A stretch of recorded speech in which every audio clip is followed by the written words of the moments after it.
ठंड में बोरी और भूसे का घर और घरेलू सामान। बड़ी सी हरन है बाहर, काफी ज्यादा ठंडी हवा चल रही है। हाँ भाग्यवान सो तो है। मैं तो ये सोच रहा हूँ कि अब वही इतनी ठंडी हवा चल रही है तो दिसंबर जनवरी की ठंड में क्या ही होगा। जैसे हर बार की ठंडी बीती है वैसे ही ये ठंडी भी बीत जाएगी।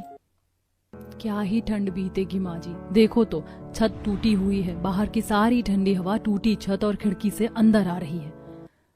हर ठंड में हाल बेहाल हो जाता है। आप लोगों को क्या, ठंडी तो हमें झेलनी पड़ती है, अपने हिस्से के भी बिस्तर हम दे देते हैं। तो कहीं से लेकर आई थी क्या बहू? जब लेकर आई होती तो मजे से तुम भी कंबल रजाई ओढ़कर सोती। मेरी तो नसीब ही खराब है, ना जाने कहां से गरीब घर की बहुएं ले आई मैं। फिर कमला एक फटा हुआ कंबल ओढ़कर आंगन में चली जाती है।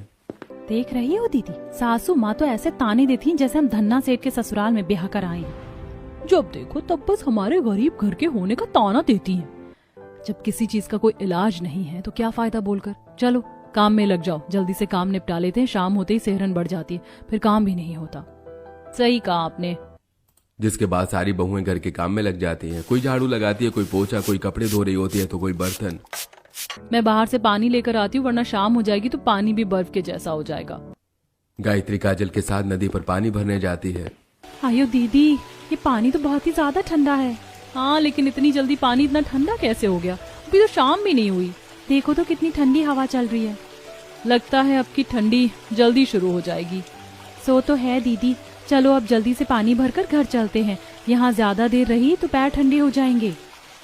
फिर दोनों बहुएं नदी से पानी भरकर घर आ जाती हैं और पांचों बहुएं मिलकर चूल्हे पर खाना बनाती हैं। तभी देर शाम अपनी दिहाड़ी से लौटकर पांचों के पति घर वापस आते हैं। अरे आप लोगों के सिर पर पानी कैसे? पानी नहीं है, ये बाहर ओस पड़ रही है, अब ठंडी शुरू हो चुकी है। आप लोग हाथ मुंह धोकर कपड़े बदल लीजिए, मैं खाना लगा देती हूँ। फिर पांचों बहुएं मिलकर सभी के लिए खाना लगाती हैं और बिस्तर लगाती हैं। खाना खाकर सभी सोने चले जाते हैं।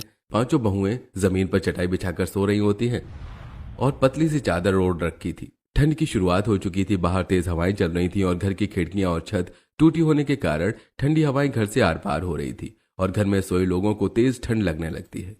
अचानक रात में सिहरन बढ़ गई। चादर इतनी पतली है कि पता ही नहीं चल रहा कि कुछ ओढ़ रखा है। तभी पूर्णिमा देखती है कि हल्की ठंड से ही उसकी सांस की हवाएं उड़ गई है। कंबल ओढ़ने के बावजूद उनके दांत गड़गड़ा रहे हैं। ये दांतों की खटखट की आवाज कहाँ से आ रही है? हल्की ठंडी हवा से माँ जी को ठंड लग गई है।